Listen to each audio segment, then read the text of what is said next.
So anyway, this is our regularly scheduled Thursday evening program, as you all know, 8 p.m. On Thursday evening. So anyway, we're back with Reny Taylor, and Brother Taylor, please, share a little bit more about yourself. My name is Reny, which is actually my middle name, but I'm from the Washington, D.C., PG County area. Spent a substantial amount of time in both areas throughout my entire life.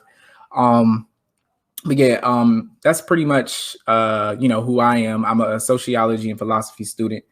And, we'll probably definitely dig into like more of that as we get into the real talk. Yep. Absolutely. Absolutely. So one of the things that we were talking about, that's so crazy. I don't know how that happened. One of the things we were talking about was the reason why I wanted to have you on this program and to have this conversation, particularly about the proliferation of what I see as anti-Black misandry on social media. For example, toxic masculinity, right? Ooh, let's talk about it. Come on, let's do it. It's an interesting term to me because, like, so you have the hegemonic masculinity, you have the hyper masculinity, and then you have toxic masculinity. I think Curry has done tremendous work on like yes, he has. Love Dr. Curry. We got to get him on. Absolutely. He's done a tremendous historical analysis of like where hyper masculinity came from. But a lot of people, what they started doing is, well, we're not talking about hyper masculinity. We're not talking about that. We're talking about toxic masculinity, right? Not even knowing where this term was deployed, right? So it's from some white woman in Australia, isn't it? Well, actually, that's hegemonic masculinity. Hegemonic masculinity was turned by what's her name? Connell. Connell, right? Yeah, Connell. So that was her thing. And what's interesting enough, even Connell, in her later works, she admits that there are several protest masculinities, and which happen to be like black male as an example. Protest masculinity. That's right. She also admits that hegemonic masculinity is not a term to be deployed to emphasize toxicity, but everyone emphasizes it as toxicity. But that's interesting. But that's another thing. But toxic masculinity actually came from a white men's movement called the mythopoetic movement, and the guy's name was Shepherd Bliss, right? So he coined this. If you look it up, his name was Shepherd Bliss, and it was called the mythopoetic movement. The interesting thing about the mythopoetic movement, and there's a paper by Carolyn Harrington. It's called What is Toxic Masculinity, or whatever the case. So if anyone wants to look at this paper, they go into talking about like the mythopoetic movement, the origins of toxic masculinity, and how the mythopoetic movement was actually a movement that talked about how like manhood was being attacked because of the feminist movement. So basically the idea was that the feminist movement was basically making men weaker, whatever the case may be. And the mythopoetic movement was this idea that men would gain back their masculinity. The problem with that is Shepherd Bliss coined the term toxic masculinity because the examples that he was given about the masculinity or those that lost their manhood were black men, because the idea was that these men were toxic. And the apex of toxic masculinity was prison masculinity, which is overrepresented with black men. So he got his examples of toxic masculinity literally on the idea of marginalized black men. You could literally look this up. So what they're actually— That's why study and research is so important. Absolutely. And like, you could literally look this up. The paper, like it will take you 5 minutes. Toxic masculinity was not a term that was created by the feminist movement. It was taken up by 2013 by the feminist movement.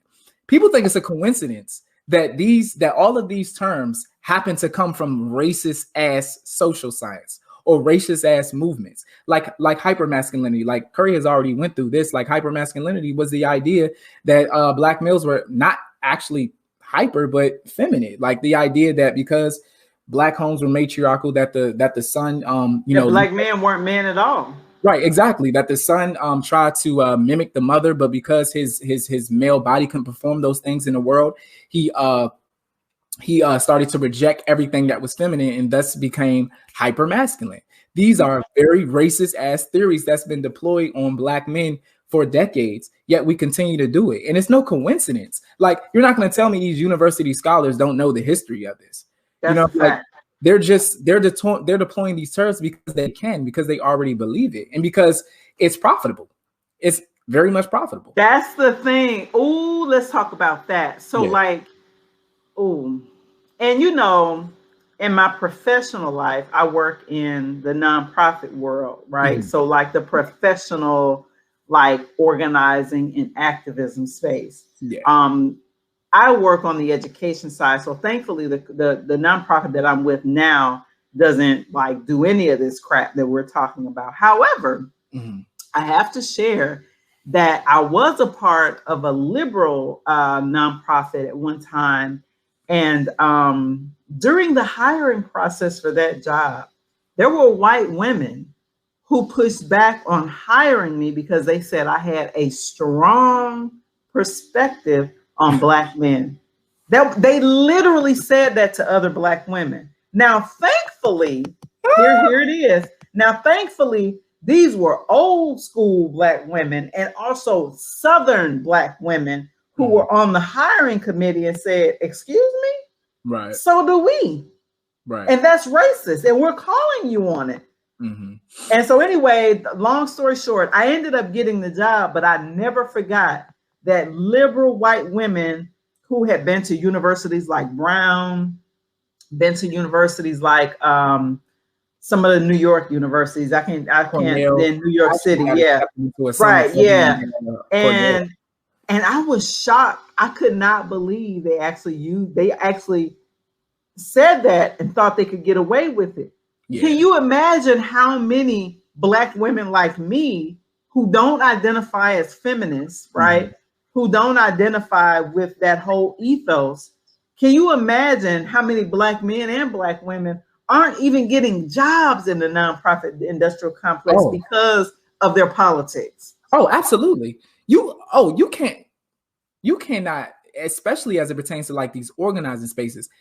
It is the most dangerous spaces to be in for people who do not identify in those ways. You don't think I know? I know.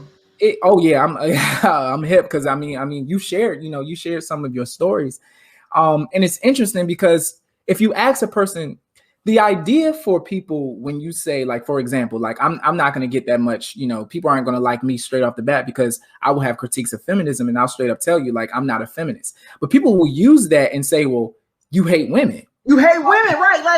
Like there's more than one way to support women, and I don't subscribe to a racist ideology. Right. Feminism at its root is a racist ideology if you know the history. Absolutely. If you even do a cursory glance, right? But what they try to do, and what's interesting about it now, is what they try to do is they try to sort of like superimpose Blackness onto feminism, right? As if, and it's actually very disrespectful to Black women because what it suggests is that all Black women throughout their entire life, throughout history, irrespective of geographical location, all came up with the same idea about women, right? Which was the intersectional way, or which was the feminist way, right? When we know that Black women's thought have been profound, have been diverse, has been unique, and it doesn't just look like Do you think they include Black women like Frances Cress Welsing? Hell no. I don't think so. Valencia Watkins at Howard.